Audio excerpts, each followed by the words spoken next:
G'day everyone, welcome back to another episode of the Australian Property Investment Podcast. I'm your host, Aaron Christie David. I run a mortgage broking business called Atelier Wealth, where we help specialise in property investors growing and building their property portfolio. And as part of that journey, there are ups and there are downs. And today's topic is no meaning to be a downer. It's very much a reality of life. And we wanted to talk about the consequences of getting divorced when you have property. And to enlighten us on this topic is a great human who I have the pleasure of knowing, Siobhan Mullins from Separate Together. Welcome to the show.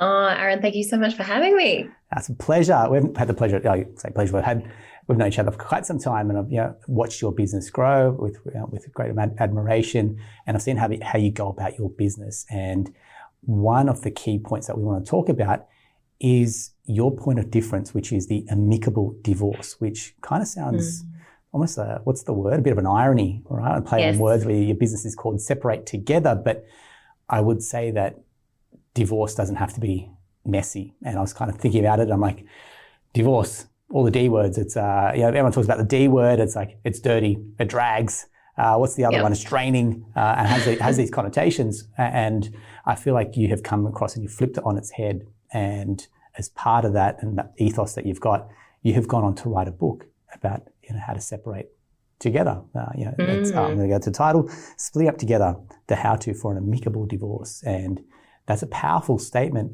Obviously, you don't want to come home and probably see that book on the coffee table at some point. You don't. So what we are going to go through is kind of the nuts and bolts on when you go to get divorced, how does that initial conversation come up? How do you have it as two mature adults? And I think that's what divorce is becoming. It's going, especially in your world, it can go two ways. It can be messy, or it can be, hey, look, we're two mature adults. We made a decision that we're not going to be together. How do we move forward with life as well and get on with it? Yeah. So I'm super curious to the how that you do that as well. But before we kick off, I start with the 3 Ps for all our guests. So a bit about yourself personally, a bit about yourself professionally, a bit about your own property journey, what you've seen from a property perspective as well.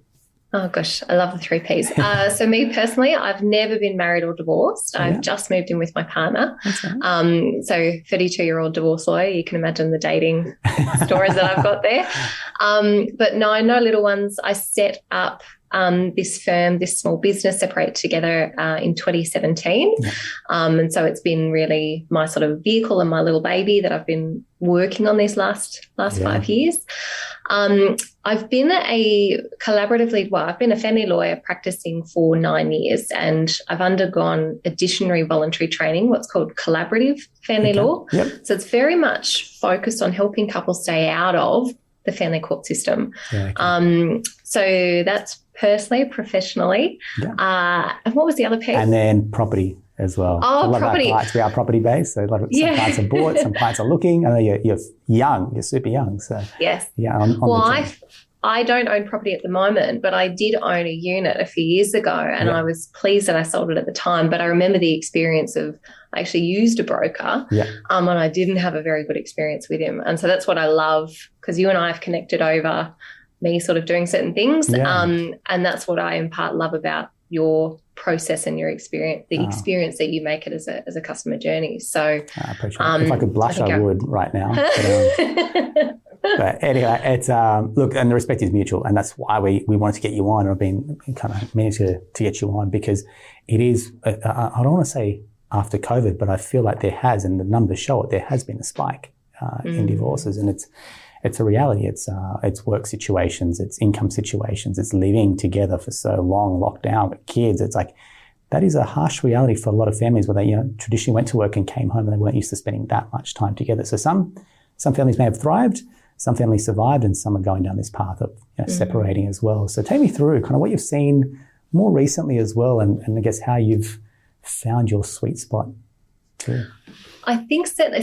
Just by way of kind of background and context, and by the way, I do talk quickly, so I'll slow down. But I will just jump in before we move forward and start by saying this is a general chat in nature. So this is not intended to give advice.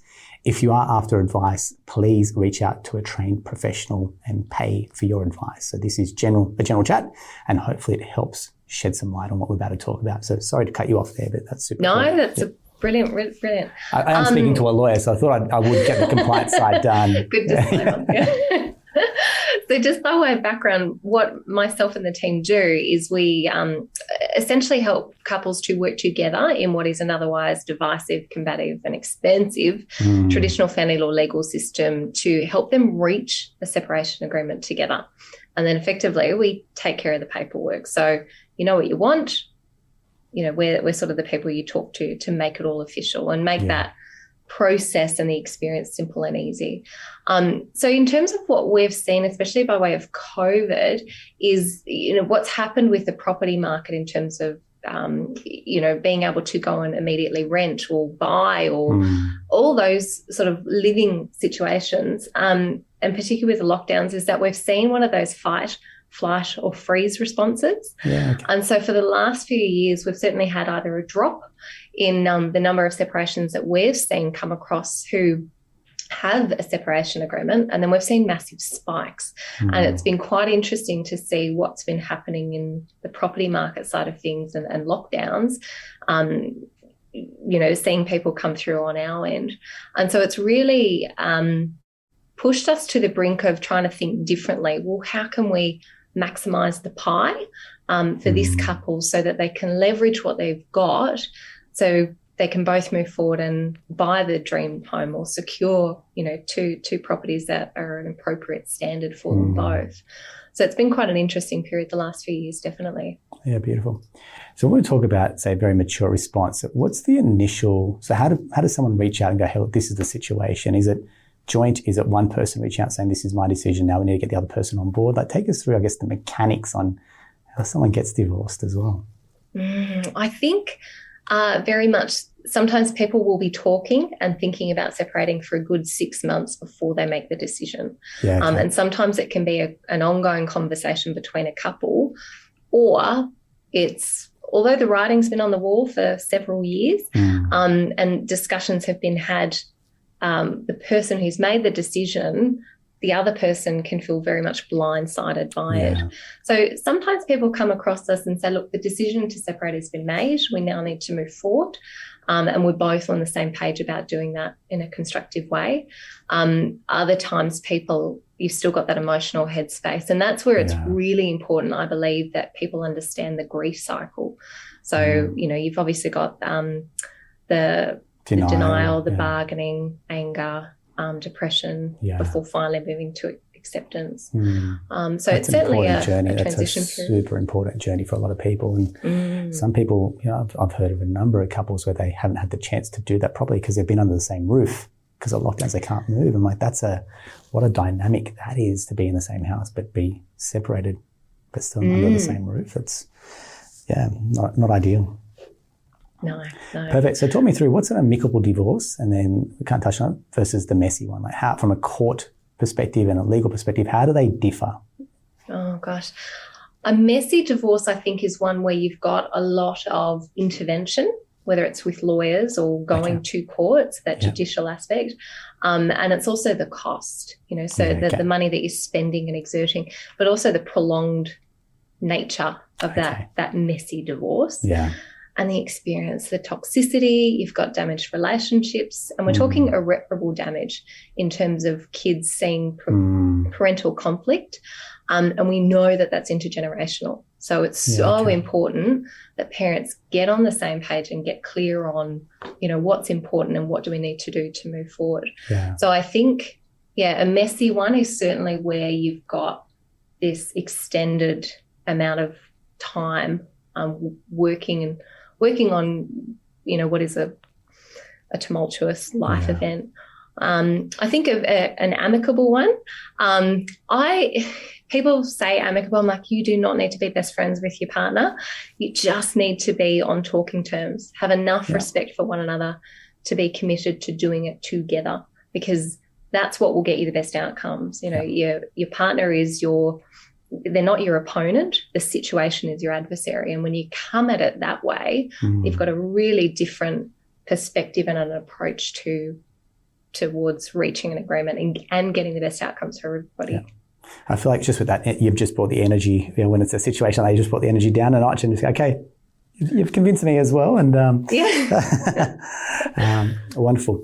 I guess one of the big centerpieces, I mean, we talk about assets, and especially going through a separation, one of the big assets is either the family home or maybe there's investment properties that are involved. And now there's, we can't agree, for example, who's going to get the family home, what about kids? So I guess there's it's a layered question, but to kind of go back up to the top and just go, I don't think there's a one-size-fits-all answer for this when there's property involved, but what are the options that you've seen when there's property and we're going through a separation as well, Siobhan? Okay, beautiful question. I often find that people aren't necessarily in opposition as to who should keep the home. Okay. And so what I always encourage people to do is work backwards. What are you likely to already agree on? Okay, you'll keep the home and take over the home loan. We'll each keep our own cars. We'll probably be able to split contents between us. You might keep the shares, we'll split the joint account, and maybe we'll do something on super. So when you work backwards, you're then able to narrow the issues that need to be agreed on. And sometimes the idea of one person keeping the family home, it then comes a question of, well, what should be the appropriate payout amount to the other person? Yeah. And so we've seen different scenarios where, people don't know what's possible within the bounds of the law. And so we'll come up with ideas to say, look, your borrowing capacity might be X. You agree to a payment of Y, but you can't immediately make that payment in full. Yeah. So is there a way where you could do a chunk now and a chunk a bit later? And I guess that's a trust issue, right? Because you how does that then get validated? Because you're saying I'll get a chunk later. And it's like, how do I know I'm going to get that chunk later? And that's where your paperwork comes in, because you've got those appropriate protections in place. So we're working with a couple at the moment where the husband's actually going to keep the home, and they've agreed that he'll pay to the wife 65% of the current equity, but he can only afford to refinance the existing home loan and a payment amount equal to 60%. So we said, well, that will all happen immediately. House will be transferred, and husband, you'll pay the remaining 5% within 2 years. Okay. And so what I've done is crafted paperwork to achieve that particular outcome, but also ensuring that the wife has some protections that she's going to get paid, and the husband can't just go off and sell the house and not pay her that amount. Absolutely right. Everyone's thinking at that stage, I don't want to say worst case scenario, they want to cover their butts and go, well, it's in paper, I want to see it kind of documented, and how does this work in theory as well? Because you're right, this is, and you mentioned borrowing capacity, that from our perspective, that becomes one of the biggest challenges. It's like they want to hold the family home. Maybe the kids are there, that's close to the schools, it's close to family. Maybe the ex-partner now wants to live in the same area, but they can't afford to buy in the same area, thanks to rising house prices. So it really becomes this handball between the partners going, who's going to get the house? How do we split it up, for example? And they know they're obviously bought it and what now it's worth. It's substantial, so they don't want to kind of lose that asset as well. Right? Yeah. Yes. And you're also maximising the pie because you're not selling and therefore incurring the sales costs. Perfect. So let's go back to the value. So one of the questions that come up, and again, I see it and I say, look, what do you think it's worth? And I say there's 3 or 4 numbers. It's what partner 1 thinks it's worth, what partner 2 thinks it's worth, what a real estate agent thinks it's worth, and what the bank thinks it's worth. So there's kind of 4 different numbers there. How do we agree or find that, I guess, that midpoint between them to go, this is a fair and equitable number? Okay. So strict legal approach is that of getting a paid valuation for family law purposes in the absence of an agreement. Yeah. But otherwise, working backwards, we work with so many couples who will either agree on the number or, for example, they'll adopt the midpoint range between a whole bunch of real estate appraisals and the bank valuation. Okay. And they feel comfortable with that. So I suppose the key takeaway when it comes to determining what is the value of the house for the purpose of our agreement paperwork is almost anything is possible provided you agree. And as you mentioned, you've got options to help you get clear on what might be an appropriate house value. Yeah, okay. Makes sense. Perfect. The other point now is some of the implications that happen. So again, we've agreed on a value. Now we get into the nitty-gritty of kind of that moving forward piece. And it's like now there's maybe stamp duty, or if it's an investment property, there's capital gains tax attached to this event as well, because we're changing, stamp duty, we're changing the title ownership, for example. So how do we navigate this next hurdle? It's, again, not a problem because plenty of couples have done it before. It's just understanding what are the options that are available to someone going through this scenario. Yeah. So in order to get a stamp duty concession or exemption on the transfer of a property between a couple when they separate, the couple has to make their separation agreement official under our legislation. And there are only two ways you can go about it. Okay. So one way is what's called a financial consent order. The other way is what's called a binding financial agreement. Right. If you don't do either of those two things, you do not get stamp duty concession. Likewise, on the issue of capital gains tax. So there's immediate capital gains tax rollover relief that gets applied on the transfer of a property pursuant to a legal agreement under the Act. All right, perfect. So yes, when you break that down, what I'm hearing is that there are options available. There are options to say roll over and not incur that upfront.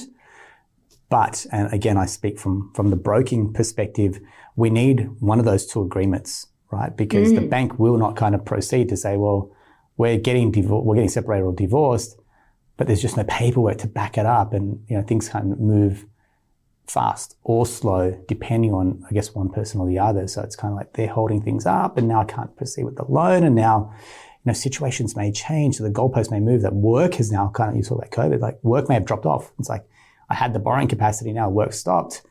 Now I don't have that. Now the goalposts have moved, and now that causes again another friction point. So I guess where I'm going with this is, once the wheels are in motion, how do you keep that momentum going? Because it can be, like you're saying, those phases of emotion. It's like, nah, I'm putting a wall up, for example, or one person's just not playing ball. How do you intervene at that point professionally? I find timeliness is so important to people, the experience of it and having this wrapped up and sorted so that I can, move on financially, emotionally, and so forth. Yeah. And so I often say to people when they're looking to, I suppose, finalize their agreement, I say one of the things you want to be doing, if you haven't already, is getting at the bare minimum an indicative loan approval amount, and then otherwise having applied for your formal loan. So if you have those two balls in the air, as in your formal loan application as well as your separation agreement paperwork, you're going to get a lot of momentum and quickly. So we've worked with people. So first day one, we had an initial consult. Their agreement was sorted, signed, all given effect and signed off by the court within 18 days. Wow. So things can happen really, really quick or fast. And it's certainly, I think, about what people choose to prioritise when it comes to working through this, because it need not be difficult, complex, and take forever and a day. Yeah. And I feel like I don't toot your horn, but I feel like you're a bit like a best kept secret, especially kind of when I do, and I won't say I'm agnostic, but when someone's going through it, they feel like the only avenue at that point is to engage, say, the family lawyer and go down that path of court, and again, what you're saying is kids get drawn into it as well, and then it's like, from a borrowing capacity, who has the kids, is there child support involved, is there shared custody? That becomes a super important part, especially around the borrowing capacity, because effectively who's got the dependence on their borrowing capacity and the servicing, and then who's paying if there's child support that's involved. Now that's a liability that comes out, which can hamper or hinder borrowing capacity. So again, that kind of rears its ugly head at some time when they're going, oh yeah, I thought my borrowing capacity was here, but because there's a different agreement now with children, it then changes the outcome as well. No, they're great points you made. Perfect. So I guess for someone that's going through this scenario, maybe it's early stages, maybe they're partway through, or they're even just considering, Siobhan, like what's, I guess, your parting words or a bit of sage advice that you may have to go, here's some of the things, the blind spots that you just haven't, because you haven't been through it. Here's what you don't know, for example. So probably the biggest key takeaway when you're talking about property is to work with a mortgage broker, because you do not know what's possible in terms of your borrowing capacity, your ability to afford, and or refinance or discharge of mortgage. And that will certainly inform what otherwise is a viable option when it comes to your financial separation agreement. So you can be really creative. You can do these part payments, as I gave the example before. You can do a delayed house transfer, discharge of mortgage. You can leverage equity in an existing property to go and buy a second one for the other person, and then look to discharging that and cutting that financial tie when each person's in a position to afford to service a loan themselves. So working with a broker who's strategic and understands your goals and what you're trying to achieve is certainly the biggest key takeaway I think people really ought to consider. And that's the biggest blind spot. People stay with the bank who have their own vested interest because they perceive that to be a lot easier, which is not always the case. I think otherwise for people, working with a collaboratively trained family lawyer is a must.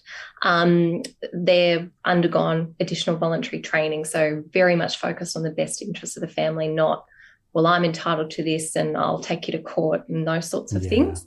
But then otherwise, I just suppose, just to rear home to people the commitment. If you and your partner commit to separating together in what is an otherwise divisive system, you will set yourself up for success. And it's the situation that's your adversary, not your opponent. No matter how much bitterness or resentment there might be, it's all about moving you forward, and you can progress that further if you do it together. Yeah. And I guess you've been on the inside of seeing a lot of these, how they work, a bit like us, where we see, the great portfolios, the great clients, the great investors, and we see the ones that haven't gone on to get to where they wanted to. You've been, I guess, behind the scenes, and you've seen the ones that have a very amicable separation, and the ones that they're what I'd call like great clients in your eyes, because they've turned up, they know exactly what they're looking for, and they just need that guidance and that know-how as well. Yeah. Perfect. Siobhan, what I would love to do is, if you don't mind, I'll put you on the spot here, is if we could get a copy of your book, possibly, and we'll include that in the bio and the link, because I think that's super important for someone that maybe wants to reach out. I know our businesses are built on confidentiality, so if someone wants to reach out and have a confidential chat, we'll also include your details. Maybe it's just understanding what's involved, maybe it's understanding the fees, or maybe it's just understanding how you work and how you're different. So I think on that note, I want to say a sincere thank you. It's one of those topics that we can skirt around, or we can just go, hey, look, this is happening, and let's be adults and let's put this on the table. Amen to that. Thank you, Aaron, so much for having me. It's been an absolute pleasure. It's been my pleasure. You are a wonderful person, and I know you've got a heart of gold, and this comes from a place of helping people and helping them move on with life, and they may go on to lead a very happy life, and this has happened for a reason. So we're big believers in that. Happens for a reason. You look back and go, you can connect the dots down the track. So Siobhan, thank you very much for your time. I really appreciate it. Like I said, if you are keen to reach out to Siobhan from Separate Together, we'll include her details below. That's a wrap for another episode of the Australian Property Investment Podcast. I'm your host, Aaron Christie David, and until next time, take care.